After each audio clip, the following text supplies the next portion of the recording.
Alô, tudo bem?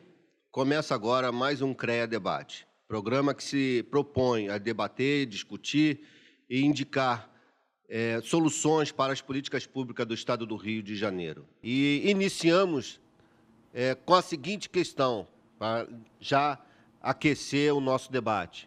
Passados 20 anos, podemos dizer que está tudo bem? Eu sou Márcio Patusco, sou diretor do Clube de Engenharia, sou coordenador da Câmara de Elétrica aqui do CREA. Eu acho que uma coisa que praticamente todos concordam aqui no Brasil em relação ao setor de telecomunicações é que algumas modificações são necessárias para serem introduzidas nos serviços e na regulação de uma forma geral. Em 2009, nós fizemos uma conferência de comunicações em que foram apontadas uma série de modificações que seriam necessárias no modelo regulatório brasileiro, de forma a poder fazer com que o setor melhor funcionasse do que, naquela época, a gente já identificava que não estava correndo adequadamente. Isto porque a gente tem, historicamente, acumulado uma série de problemas identificados por 2.300 municípios que não temos banda larga para a população de uma forma geral. O Plano Nacional de Banda Larga, que foi instituído em 2010, acabou não funcionando. Temos deficiências regionais de introdução de banda larga e, portanto, a gente previa a necessidade de retirar o foco que, em 1998, quando foi instituída a Lei Geral de Telecomunicações, estava na telefonia fixa, e passá-la para o foco para a banda larga. E, em função disso, várias propostas começaram a acontecer. Uma delas foi citada no vídeo, que é o PLC 79, mas que, em 2013, as entidades da sociedade civil apresentaram ao Ministério das Comunicações uma proposta de transformação do modelo regulatório, de forma a fazer com que a banda larga passasse a ser, em substituição à telefonia fixa, também prestada em regime público. Eu acho que 20 anos depois da privatização, está mais do que claro que a privatização, particularmente da forma como ela foi feita, ela foi extremamente danosa ao país. Internet das mais caras do mundo, de má qualidade e que não chega a todos os locais. Eu acho que, também concordo com o Patusco, que há uma grande bandeira a ser colocada em debate. Falam agora em deixar que a telefonia fixa deixe de ser considerado como serviço público. Mas por que não falam na mesma intensidade que a internet banda larga tem que se transformar em serviço público, porque ela é essencial a qualquer setor de pensamento, setor da economia, e é preciso que ela seja acessível a toda a população. Não se pensa um projeto de educação, de saúde, não se pensa a economia do país sem universalizar o acesso à banda larga. Acho que é importante que os trabalhadores de hoje tenham conhecimento de tudo porque passaram os trabalhadores há 20 anos atrás. A categoria de telecomunicações, os vários sindicatos, o Sintel Rio e os vários Sintéis pelo Brasil, eles demoraram pelo menos uns 10 a 15 anos para se recuperar do baque da privatização. E para devolver aos trabalhadores atuais um pouco de dignidade nos acordos e nas convenções coletivas. Nós temos trabalhadores das empresas que entraram pós-privatização, os trabalhadores de uma Claro, os trabalhadores de uma TIM, por exemplo, que jamais ganham o que ganhavam os trabalhadores da antiga Telerge ou da Embratel. Há muita coisa a ser feita e a privatização, como outras coisas que acontecem nesse nosso país, ela se comprometeu com objetivos que chega mais adiante não são realizados e há dificuldades reais de buscar vamos dizer, uma solução que efetivamente resgate o que a gente encontra como um problema real. O que não aconteceu, que no meu ponto de vista a gente talvez devesse lutar? Não existe um plano, uma política de atualização de programas de formação de gente de inteligência moderna que nos permita dizer hoje que o Brasil está preparado para enfrentar um crescimento, uma competição na indústria 4.0. Não existe um plano de estímulo real à inovação e P&D na área de telecomunicações. Mais importante também, eu acho, que é a falta de uma política industrial. A indústria de telecomunicações do Brasil, em 1988, ela fornecia 72% das exigências do mercado nacional. Então, 72% das necessidades do Brasil em termos de equipamentos era fornecido pela indústria nacional. Em 1998, na época da privatização, esse valor já era de 41% dos fornecimentos, ou seja, na privatização já tinha diminuído desde 1988, já era 41%. Hoje, os fornecimentos por indústrias nacionais no mercado brasileiro são menos de 3% da necessidade do mercado brasileiro. 97% é atendido por indústrias estrangeiras.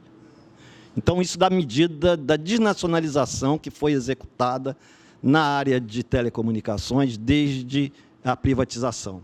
O PLC 79 ele surgiu em 2016, logo após a mudança de governo, né? E um ponto bastante importante desse PLC, nesse projeto de lei que está tramitando no Congresso, é que ele repassa os bens reversíveis, ou seja, toda a infraestrutura de telecomunicações que veio sendo construída através das décadas para as atuais concessionárias de telecomunicações. É bom lembrar que a história não começa com a privatização em 98, quer dizer, o setor antes foi explorado pelo setor privado, quer dizer, a entrada da Telebrás, a criação da Embratel, a criação das teles, é porque o setor privado que explorava a antiga CTB não se revelou em condições de atender o desenvolvimento do país. O país precisou nacionalizar, criar as empresas públicas exatamente para poder atender o que era extremamente necessário.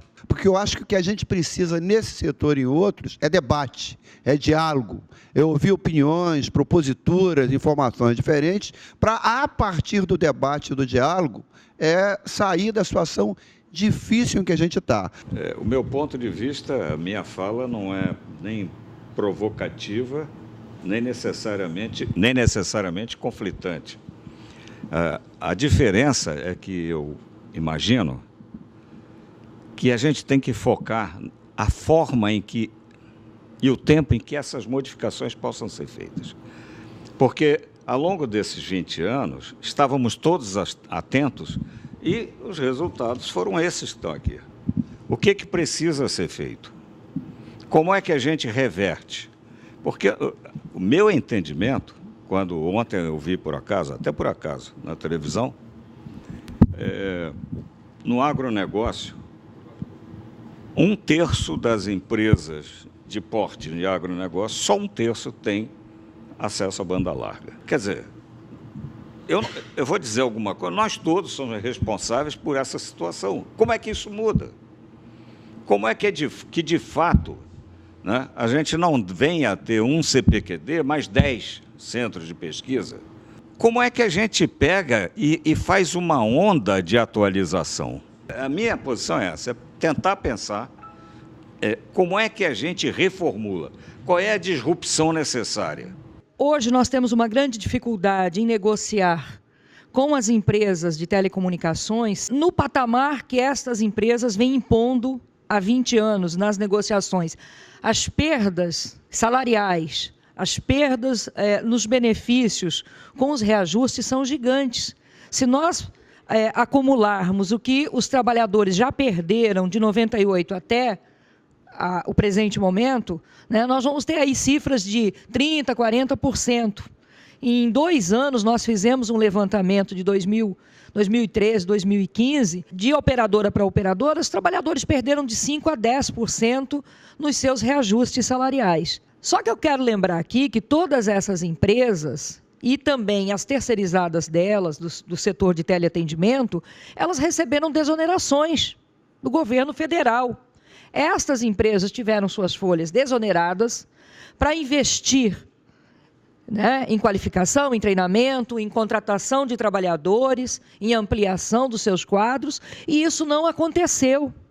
Muito pelo contrário. No ano que essas empresas receberam as desonerações, foi o ano que elas menos aplicaram o índice de reajustes. Foi uma queda de braço muito grande nas campanhas salariais e nós continuamos numa queda de braço. Assim como eu, talvez quem esteja nos assistindo deva estar se perguntando o que foi feito, né, de todo o acúmulo da conferência, ou da conferência, né, da única conferência, né, em 2009, né, já que nos últimos anos fomos acostumados, né, a fazer conferências e aquilo ali, todo aquele resultado, todo aquele acúmulo, servir, né, de norteamento para as políticas públicas. A conferência produziu 600 recomendações, 600. E dessas 600 nós consolidamos, né, nós da sociedade civil, de uma forma geral, né, selecionamos as 20 maiores necessidades que a população teria no sentido de caminhar para uma consolidação melhor das telecomunicações no Brasil. Depois dessas reuniões que fizemos, nós produzimos uma proposta de modificação das telecomunicações brasileiras no sentido de favorecer a introdução da banda larga no Brasil, né? Então, verificando esta grande inconveniência que estava se criando na implantação da banda larga no Brasil, as entidades da sociedade civil se reuniram e nós fizemos uma proposta concreta ao Ministério das Comunicações e à Anatel. Eu fui o portador, na verdade, desta proposta na reunião que tivemos com o Ministério e com a Anatel, no sentido, e era uma coisa extremamente simples do ponto de vista burocrático, né? Quando a telefonia fixa foi colocada em regime público, foi uma assinatura presidencial, né? Uma chancela presidencial a um decreto, de forma a tornar a telefonia fixa dentro da Lei Geral de Telecomunicações em regime público. Era fazer a mesma coisa para a banda larga, era transformar a infraestrutura de telecomunicações em regime público, de modo a que a gente pudesse ter metas de universalização e a possibilidade de utilização do FUST, como eu já disse aqui. Era uma solução bastante simples, que, obviamente, passaria por uma discussão com as operadoras, de modo a que elas atendessem às metas de universalização, mas era uma solução bastante simples, em que a gente identificaria onde estariam as deficiências de utilização de banda larga no Brasil e, naqueles locais, a gente poderia, então, introduzir a meta de universalização. Eu acho que, em qualquer setor que seja importante, ele tem que ser pensado olhando todos os atores envolvidos. Se telecomunicações, se acesso à internet e à banda larga é importante, a gente tem que pensar na população, no usuário, no potencial usuário, tem que pensar nos trabalhadores do setor, tem que pensar nos empresários do setor e tem que pensar nas responsabilidades do governo. Não é absurdo que, mesmo no estado do Rio de Janeiro, que é no Sudeste, você tem um distrito que tem uma importância na economia do Rio de Janeiro e que os produtores e a população não têm acesso à banda larga aqui no Rio de Janeiro, no município de Valença. E eu acho que a responsabilidade é de todo mundo. É da União, é dos governos estaduais, é dos governos municipais, é da sociedade civil. Sem exceção, todas essas empresas, elas faturam milhões. Não só pelas desonerações, não só pelo que o governo forneceu, mas também pelo dinheiro público que entrou para a própria privatização. Todos nós sabemos disso. E aí, recentemente, nós tivemos uma empresa que entrou em recuperação judicial. E aí, mais uma vez, entra dinheiro público. Ou seja, é muito difícil, do ponto de vista do trabalhador, dele entender qual é a demanda, porque o sangue e o suor desses trabalhadores é que está ficando, é que está sendo esmagado, aí o trabalhador na ponta, ele está sendo esmagado.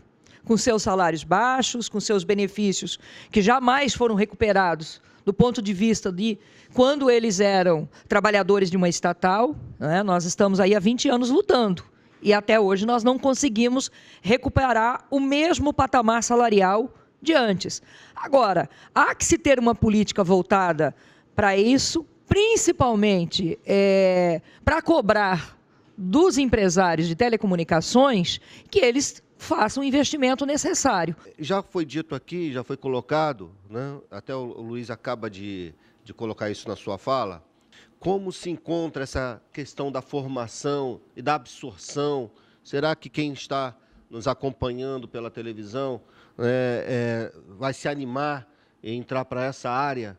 O Funtel era exatamente o fundo setorial que promoveria o desenvolvimento das telecomunicações, né? E ele não vem sendo utilizado para isso. Então, a gente tem uma grande deficiência de pesquisa e desenvolvimento no Brasil, no setor. O CPQD, que era uma entidade de pesquisa líder mundial em algumas áreas, na área de fibra ótica, na área de centrais de comutação, tanto de telefonia quanto de telex, a gente tinha produção da indústria, eles repassavam para a indústria todo o projeto que eles desenvolviam, né, para serem produzidos em série. Isso tudo se perdeu no decorrer do tempo depois da privatização. A maioria dos técnicos do CPQD se transferiu ou para o estrangeiro ou para empresas multinacionais que implantaram postos de venda no Brasil.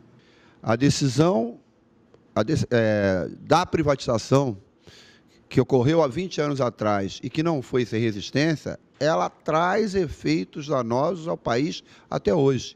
E vários elementos foram colocados. O Patuschko acabou de mostrar aí o quanto a privatização foi danosa ao desenvolvimento tecnológico do setor. Isso tem reflexo no mundo de trabalho, na área da engenharia, na área de outras áreas, porque se grande parte da aquisição dos produtos é feita fora e não aqui, isso significa, entre outras coisas, menos mercado de trabalho para o pessoal qualificado na área de engenharia, na área de técnico de nível médio e de várias áreas. Esse debate é importante porque agora a gente vive o mesmo debate. Nós estamos discutindo aqui as telecomunicações, mas é preciso lutar contra a privatização do setor elétrico, porque se privatiza o setor elétrico, que é estratégico, tudo isso que a gente está falando aqui vai acontecer em nível mais intenso. E a questão da formação. Eu acho que tem que ter um projeto também de formação. Outro dia, uma empresa do setor, eu acho que teve uma atitude até positiva, ofereceu vagas para contratar jovens aprendizes para o setor. 100 vagas. E não conseguiu preencher todas. Sabe por quê? Porque ela exigiu para jovens aprendizes de 18 a 21 anos que o cara tivesse o 2º grau completo.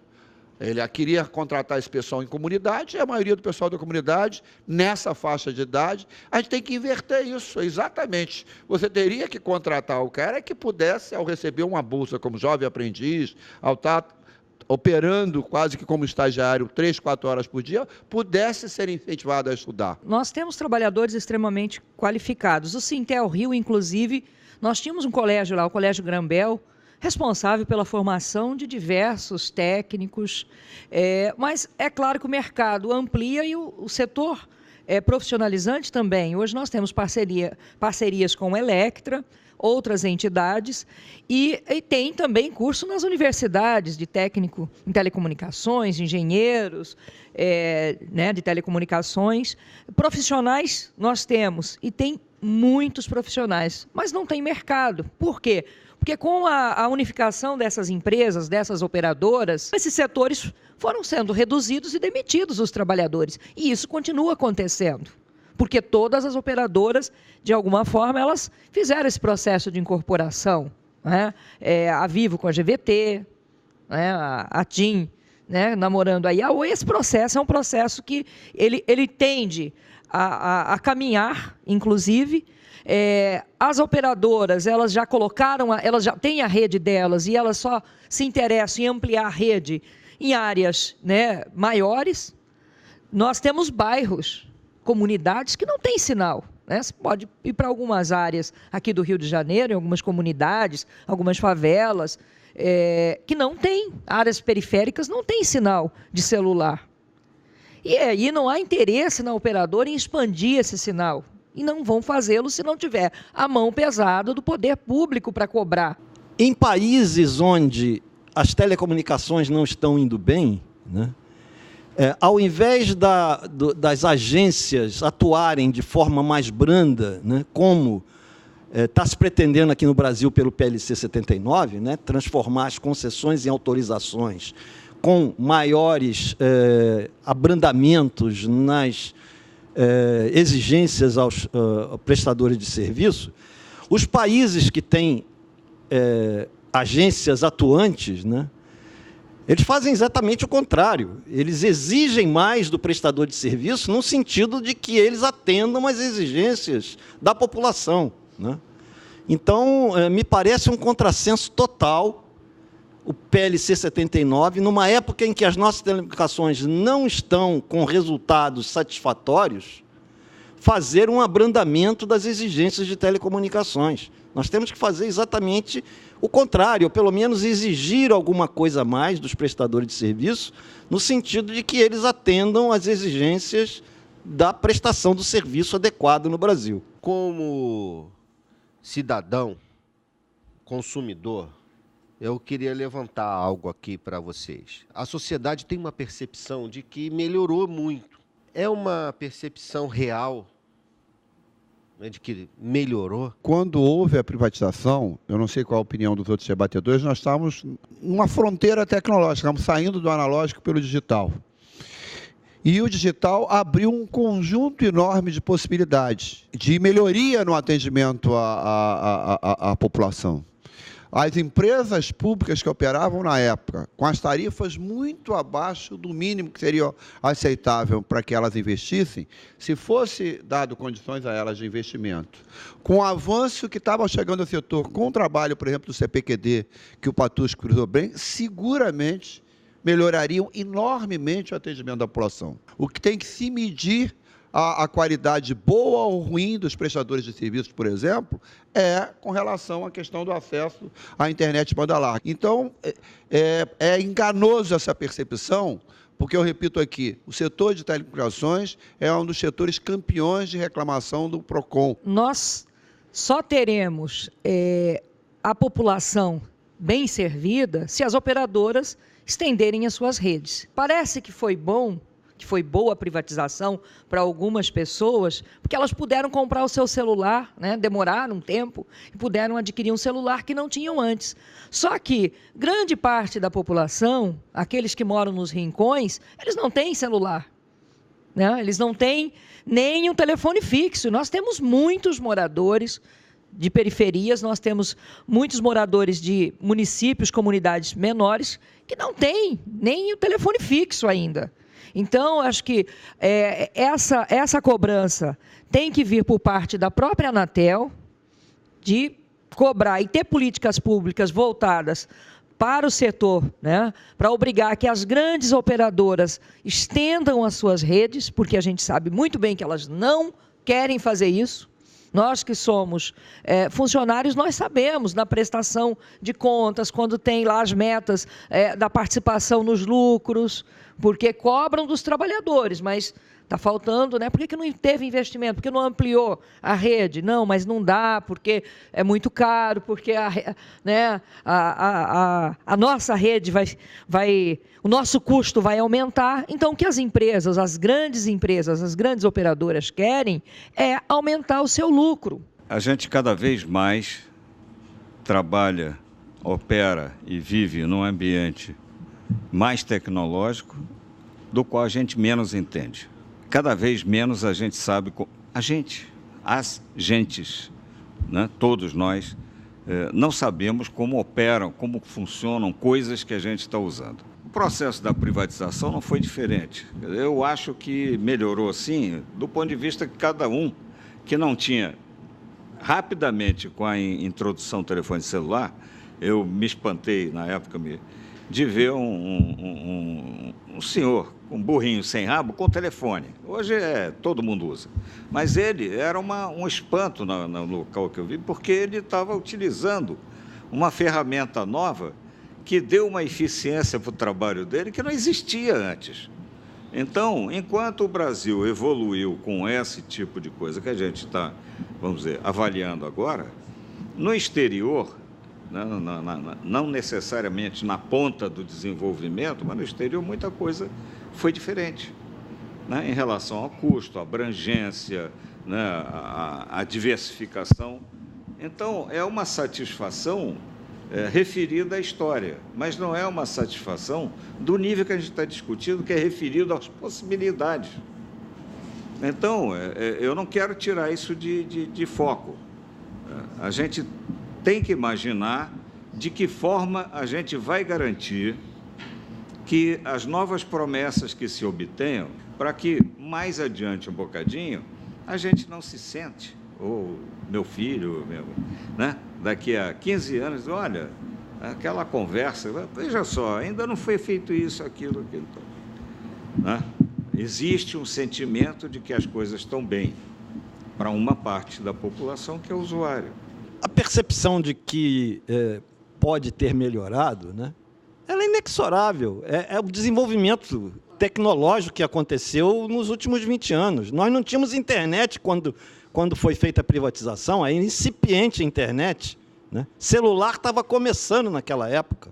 Então, a percepção que as telecomunicações melhoraram não foi em função de privatização, foi em função do desenvolvimento tecnológico que o mundo inteiro, até país da África hoje, tem celular. Então, esse desenvolvimento se espraiou pelo mundo inteiro, né? Isso não foi fruto da privatização que ocorreu no Brasil, isso ocorreu no mundo inteiro, né? Então, eu acho que os dados que eu coloquei aqui na mesa, né, de situação do Brasil em relação ao mundo, mostra que nós temos muito a fazer e que a privatização, em alguns pontos, piorou a situação de áreas onde a gente hoje, até hoje, não tem prestação de serviço adequado no Brasil, né? Principalmente em áreas carentes, né? Faixas C, D e E da população, áreas rurais, né? É aí que a gente tem que ter o foco. A gente não tem a menor ideia, colocada aqui no Rio de Janeiro, onde a gente tem várias operadoras competindo, a gente não tem ideia que no Nordeste não exista uma operadora de banda larga, sendo nenhum provedor de banda larga no interior do Nordeste, onde 2.300 municípios no Brasil inteiro não têm facilidade de banda larga sendo prestada. Então, não adianta raciocinar com o olhar aqui no Rio de Janeiro, em São Paulo, nas grandes cidades. O problema todo está localizado, hoje em dia, no interior do país. Além do mais, outras coisas que a gente pode citar é a tarifa que a gente paga aqui no Brasil, que é uma das mais altas do mundo. Isso já foi apontado pela UIT, né? As tarifas brasileiras é um pouco resultado dos impostos que a gente tem no Brasil, que são, na área de telecomunicações, muito altos, mas, de qualquer maneira, mesmo retirando os impostos, as tarifas brasileiras ainda seriam muito altas em comparação com outros locais do mundo. A última vez que eu vi uma pesquisa da UIT, o Brasil estava em 92º lugar em tarifas no mundo. 92º, ou seja, tinha 91 países que tinham tarifas menores do que a do Brasil.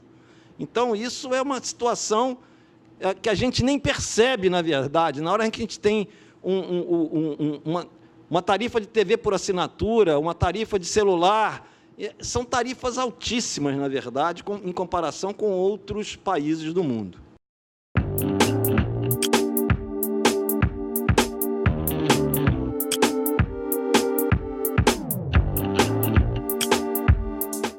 Para outros assuntos do seu interesse, confira as nossas redes sociais.